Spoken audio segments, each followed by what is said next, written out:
Good morning, everybody. Happy Monday. I hope you're all doing well this fine morning. Good morning, Roseanne. Good morning, Suzanne. It's good to see you out there. And I'm hoping everybody had a great weekend and survived the full moon last night. I didn't even get to see it. The clouds rolled in. So all I could see was this light behind the clouds. So I knew the full moon was there. I just never really got to connect with it visually. However, I got to tell you, this morning, I actually got out of bed at my usual 6:30ish and wandered the house because I felt so like in a fog and got back into bed. Thus, the reason my hair is really wet this morning and I feel like I am in a hangover situation. Good morning, Michelle. Good to see you out there. Like an energetic hangover. I feel like the last couple of weeks have just harangued us and twisted us and turned us, and somehow the full moon broke the spell, right? Broke the spell that we've been under, or broke that energy wide open. And now I feel drained, right? Drained, like the energy just drained out of us. I feel like this will be a great week. The next 2 weeks, basically, are very calm and serene as far as the astrological landscape is concerned. I mean, certainly the moon is making movement and connecting with different planets, but we have like the rest of, for all of this week and next week to breathe before we actually get to the new moon, which begins another crazy time, another crazy chapter in the astrological landscape. Good morning, Marlene. It's good to see you out there this morning too. And yeah, Michelle's saying we're a little slow getting ready for school. I can imagine so. I feel I rarely feel this way. I usually wake up in the morning and I'm raring to go. But this morning, I never get back in bed. If I could have stayed in bed, I'd still be there sleeping and snoozing because I just feel that sort of drained kind of energy. But that means that it's opening up space for us this week for recovery, right? Going into a space maybe where we can collect our energies back together, recharge our batteries, if you will, get a new sense of direction,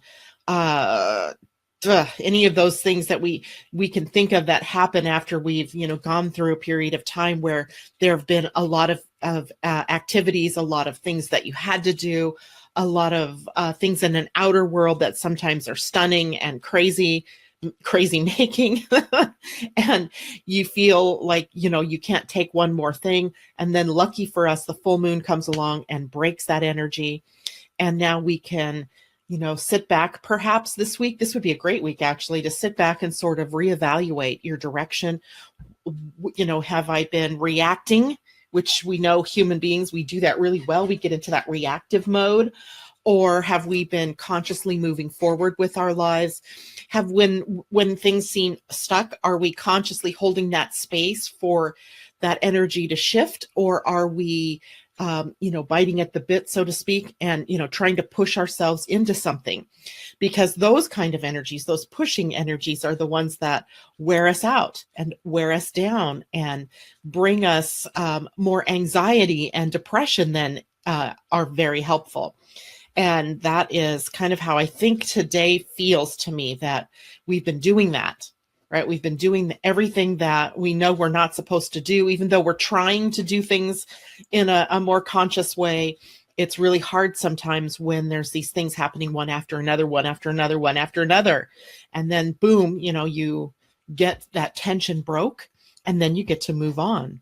Today, the moon is in Scorpio, and I think this is part of the deal, right? Scorpio doesn't necessarily like to let go, but the moon comes along and says, okay, but there's cycles of time. And in this time, you will break, not break literally like a bad break. I don't mean that at all. I mean, you will let go of some things. You will release yourself from burdens. You will move forward with a little bit of a lighter load. And so today, the moon conjuncts Jupiter, and gives us an opportunity to say, okay, so what can I go forward with? What is a a choice I'm making, a conscious choice that I'm making as I move forward into a new month, into a new week. And what does that mean for me, right? If I could choose where I go next, where do I choose to go from here?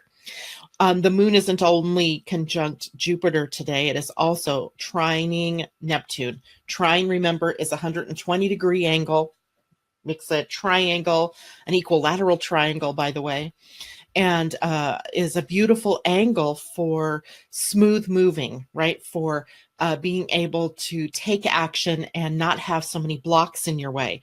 It sometimes is a little bit of a lazy action where it's happening irregardless of whether you input or not. So, you know that saying that says, if you give 20%, the universe will give back 80. Well, it's that kind of thing. What if you can rise from that 10 or 15% and give your 20%, then the universe can kick in and complete whatever action it is that you're working on.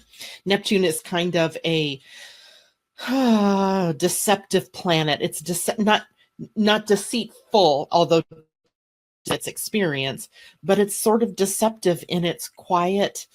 It's not easy to pin down. It's very etherical and spiritual energy. And when the moon is trine Neptune, we are often, good morning, Angie. I'm glad that you're out there this morning as I get to introduce Angie Witzel to all of you tomorrow morning when she joins me first thing in the morning here to tell us about herself and the work that she does out in the world. And so I'm really excited to introduce her to you tomorrow morning. Anyway, so the energy with the moon and Neptune is very psychic and very etherical in that it can bring us some messages from places where we don't normally go to look for them. So if you're someone who's very concrete, sequential, feet on the ground, earthy, energy, there may be messages coming to you from the spiritual realm, from your higher self, that seemingly come from nowhere and without your even trying to get them. So imagine what can happen today if we intentionally set out to connect with our higher selves.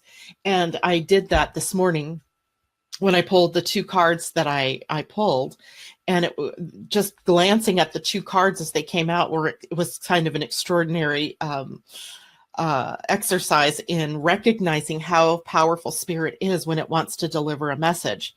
And when I step out of my own way and not micromanage, the universe trying to give me the message. So today, great day, step out of the way, right? Get back to bed if you can, right? That was what I wanted to do. I had to meet up with you all this morning. And so I had reason to get up and move, but I can be kind and gentle to myself the rest of the day. I don't have to beat myself up. And maybe it's a great day to just, at least here, it's kind of rainy, drippy, icky. Maybe it's a good day to just get a book or sit back and do some journaling. Not a day to necessarily force yourself into anything, but I'm telling you, you're probably also going to feel a little bit of that inkling of energy ramping up. If things, now that burdens maybe have rolled off your shoulders, big projects done, the high energies of the last couple of weeks complete, that maybe you can see your way forward now into doing some things that you really want to do. The moon is also sextiling, and that's a 60-degree angle, also a positive kind of angle, an angle between the planets that tends to bring out your gifts and your talents, your natural affinities, the things that you can do really well. And today the moon in Scorpio is sextiling Pluto. And remember, what part of the biggest energy for us over the last several days has been Mars in a God, I can't even talk this morning. Mars in a conjunction to Pluto, which is highly energetic and has probably involved us in issues of control, freak issues with other people, conflict with other people. I think I shared with you guys that my grandson was in sort of a tiff with a bus. And actually, David won this one. I would say he came out with a break in his arm, but he's really, doing well. And that's the kind of energy that we've been dealing with, right? Those sort of in your face, conflict, confrontational, even dangerous at times sort of energies.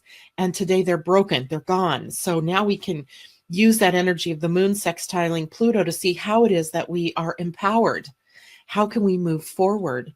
How can we use our gifts, our innate gifts and our talents, the things that we know we do really well, and push ourselves forward? And I don't want to use the word push really, but um, advance ourselves in some way through whatever the problem was, through whatever the conflict was, and releasing it and letting it go and moving forward. And I know my friend Londa out there also had an interesting weekend. I'm interested to see how her WESAC thing went. WESAC energy carries over the next few days.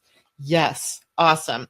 So maybe that's why I'm feeling that sort of, there's a peaceful feeling that I have, like I've been through something, and I passed whatever test it was, right? I've passed whatever test, and now I can study for the next test, right? Or I can, begin to build my energy. That's kind of what this week is all about, recovery. I think that's probably the best word. Now, tomorrow, we have a very long void of course moon. It begins tomorrow night, 10:56 p.m. for you all on the west or east coast, and lasts until 11:19 the next night. So about a 24-hour void of course moon. And good morning, Suzanne.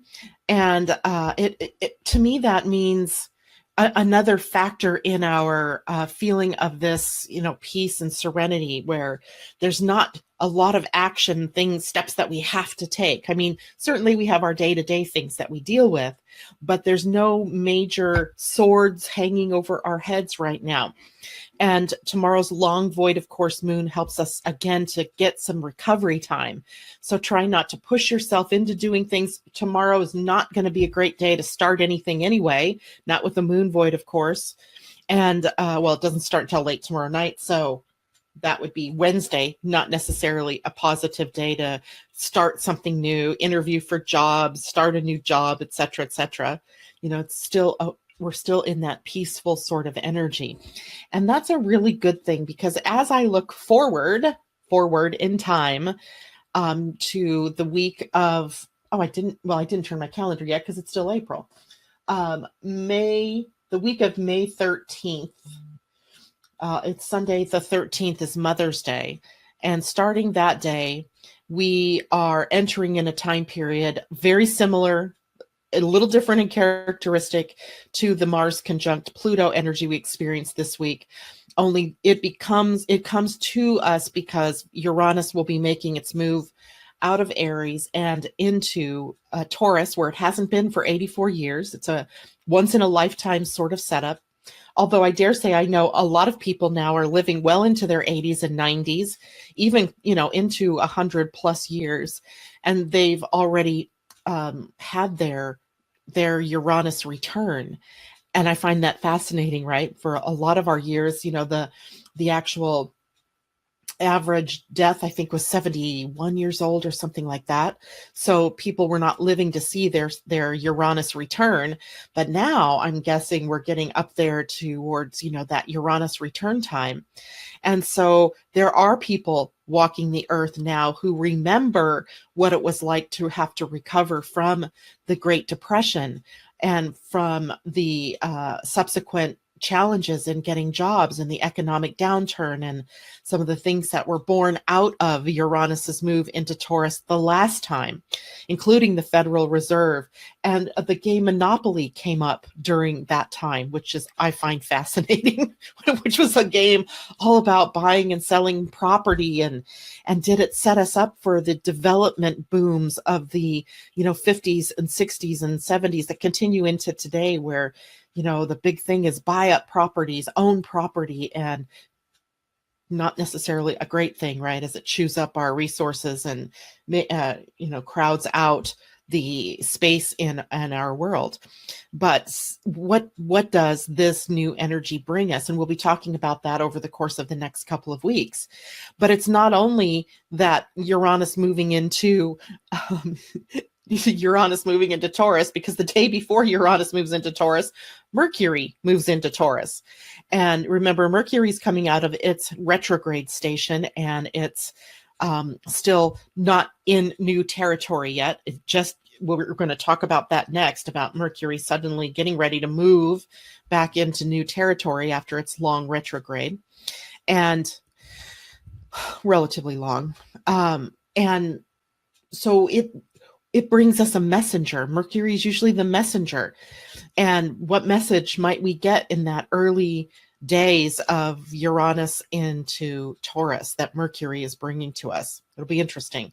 And then right after the two planets make their sign changes, we have a new moon in Taurus on the 15th of May.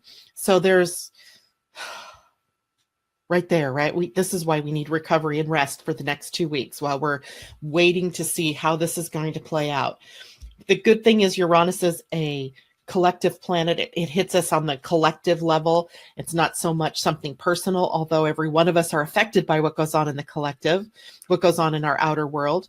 And I'm looking forward to it, but I also know that sometimes these things are tense and they are anxiety filled and can really, this one, because it moves into a sign that rules our financial world and rules our the banks and mortgages and things like that. It can be an interesting time.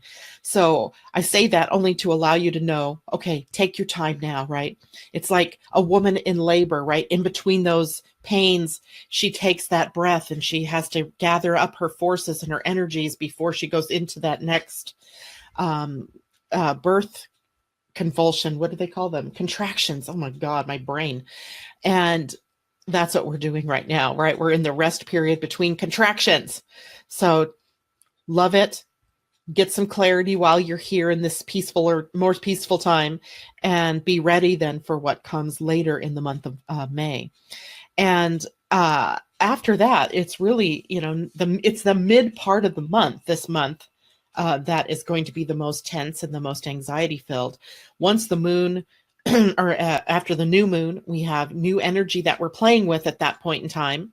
And then the sun moves into Gemini and lightens up some of the energy, but it is still something that we're going to be watchful of in our outer dynamic as to what big changes might be on the horizon. What are we intuiting is coming? Taurus is a sign that gets stuck. They're comfortable where they are. Once they get to comfort zone, it's very difficult to move a Taurus out of comfort zone.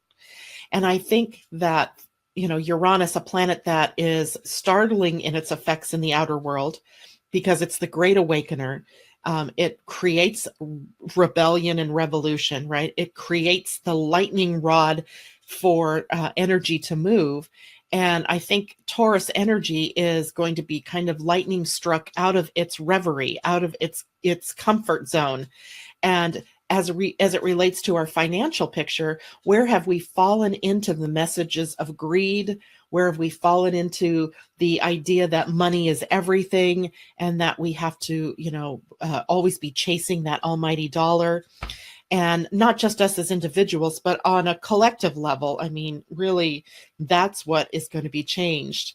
And then it may be a lightning strike that occurs in the beginning, but Taurus also likes to fall back into new patterns. So it may take some time to build into this new energy. And it doesn't help that Uranus only stays in Taurus for a couple of months, before it moves backwards again into Aries. But when it moves back into Taurus, then we are full force into whatever it is that's new. Almost like, again, that pause before the next birth pang, birth contraction. So that's a really great analogy, I think, for us, is that these big things happening followed by these pauses where we can take a breath, where we can, get centered again, followed by another, big thing happening in the outer world, and then another pause. That's probably the best way for us to grow, rather than those big earth slides that, the big giant earthquakes, like what happened when Uranus moved into Aries 7 years ago. That happened in Japan.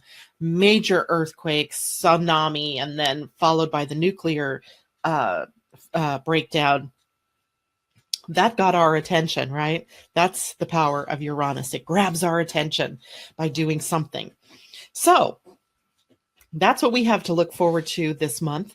And the cards actually reflect that for us this morning.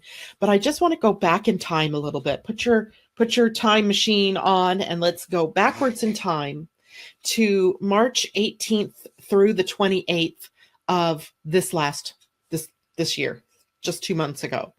That was the time when Mercury was last at the gate 51, which is the gate of shock, the gate of creating awareness. It's an initiation, right? An initiation, a revelation. It was a time where Mercury was slowing down. Its retrograde started right in the middle of that, March 22nd.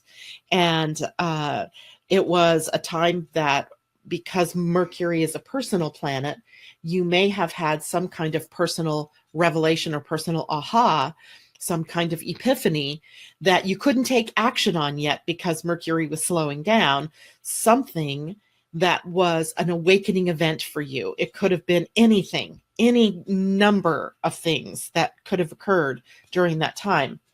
And it may have been more subtle than, jolting. But you're about to have a reprisal of whatever that was, because this week, May 2nd through the 6th, Mercury is finishing up its retrograde station. It's the whole retrograde is the first 3 weeks in the shadow, the 3 weeks of the retrograde, and then the 2 to 3 weeks of it moving beyond where it was, the territory that it was occupying during the retrograde.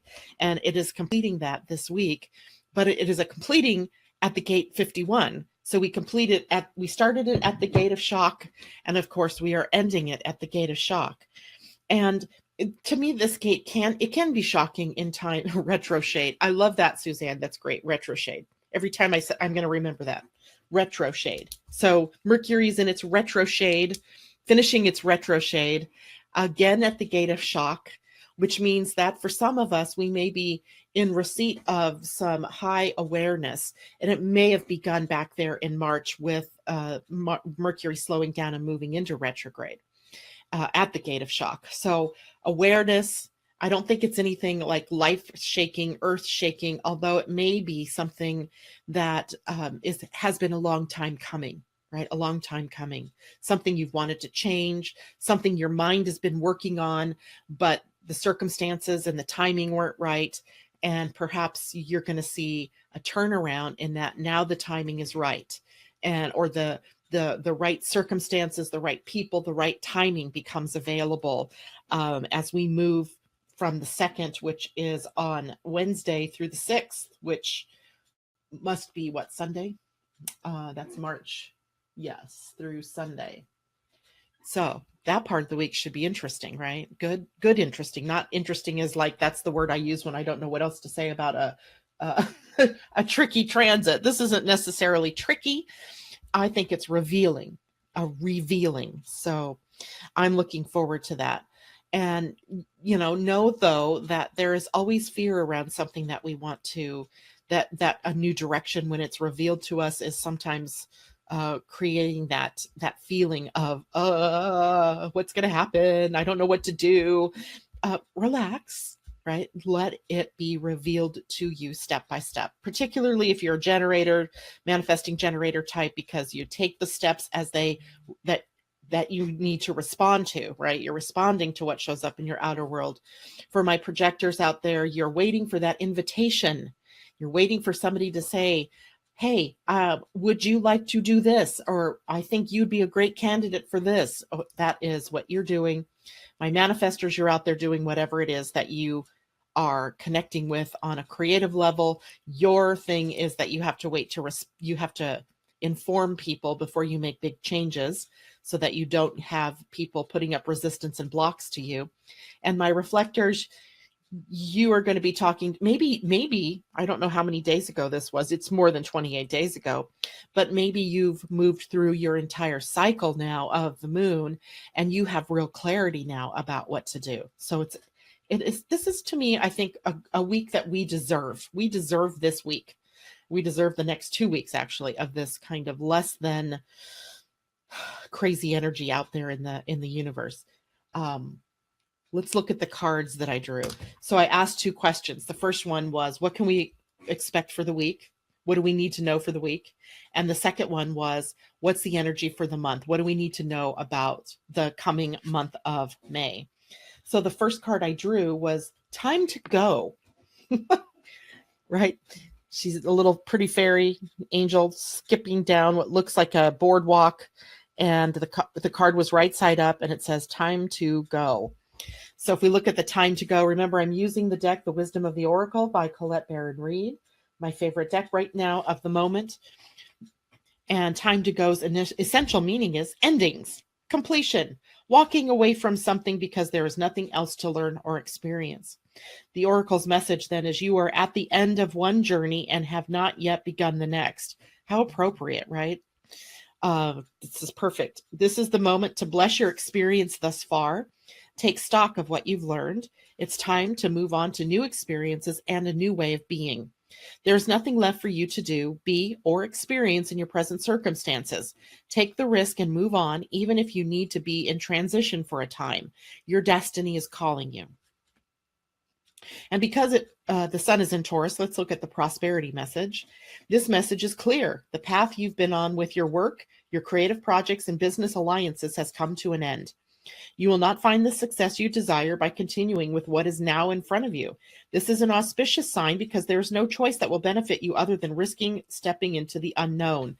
By the way, an unknown that may have been revealed to you back in March when Mercury was last at this gate 51.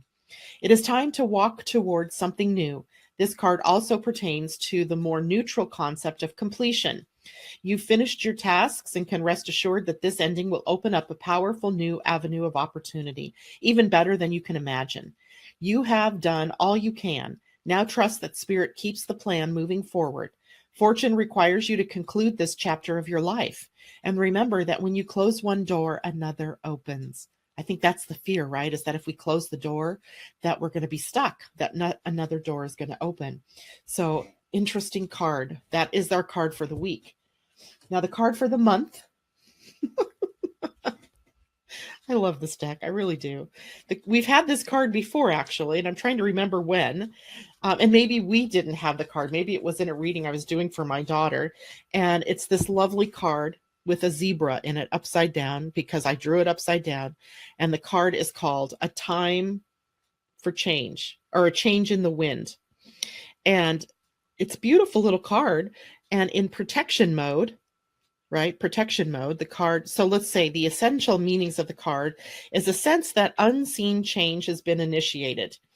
Preparation for a storm, awareness that your plans are not on firm ground, feeling a shift, uncertainty about which direction the winds will blow. Certainly that's Uranus, right? Unexpected, can't pin it down. I cannot predict to you the exact things that are going to happen when Uranus moves into Taurus. So the protection message here for the month of May, there are conditions brewing in your life you have no control over. Don't fight them. Change is inevitable and is for the best, for the higher good. Even if this storm blows away the structures you think you've built your dreams on, all will turn out as it should. You will have a renewed clarity and strength to do something even better. Spirit is your ally. I think that's a great message for us. Time for change. And it's reversed or in protection mode. And that tells me a lot about what I've just been saying, is that Uranus is a planet. The biggest news for the month of May is this move of Uranus out of Aries and into Taurus. And it is so out of our control. There is not a thing that you and I can do except to go with this flow, hold space for it to unfold, and follow our intuition in the direction that is opening up for us. And don't resist if something is leaving your life at this point in time, because it's the right and perfect time for that to happen. Wow. So that puts even more emphasis on us regaining and rebuilding our strength, our courage, our fortitude in these next 2 weeks while that energy isn't here yet, right? Get some peace, build your resistance up, your body's resistance, your immunity, take care of yourself, get the rest you need, follow your intuition, stay in peace and serenity. Remember my new little saying from Bob out there in Australia, that I'm living a gentle, joyful, loving, and abundant life. Every time my mind wants to go back to the gutter and beat myself up or do anything bad, negative thinking, I repeat that to myself. And we may just have to keep doing that, right? Some kind of gentle mantra that reminds us that some of these things are just not in our control. All I control is how I react and what I do next with my clarity. So let's take a look at some of the messages because I've not been reading them. Londa, exactly. Retro Shade. I did read that one. Suzanne Bronlin says, I agree with Londa. I'm heading to the hills. What did Londa say? I'm going to a Buddhist monastery to hide. Does that work? Oh my God, that works. Although I'm not sure, Miss Londa Projector, that you can hide. We need you projectors now more than anything, because I think the people that are going to sketch out the most are probably going to be our manifesting generators and generators, because we are in response to what shows up in the outer world. And when things go bad in that outer world, sometimes we're responding from a knee jerk or a reaction. And so we're going to need our projectors out there who guide, lead, manage, direct with peace, love, joy, serenity, calm, to help us during this period of time. So maybe go to the Buddhist monastery, but know that you're going to be called back out because we're going to need you. We're going to need you guys out there. Let's see. Londa, Suzanne, is it Suzanne Bronlin? I think that's how you say it. Exactly. Wow. Don't forget tomorrow morning, everybody, Angie Witzel is going to be with us. She can tell us then all about what she does. So as far as I know, from what I've seen on her page, she has some awesome stuff going on in her life as well. And I'm hoping she will share. I noticed a post on her Facebook page that she was dealing with something. She was grappling with an issue.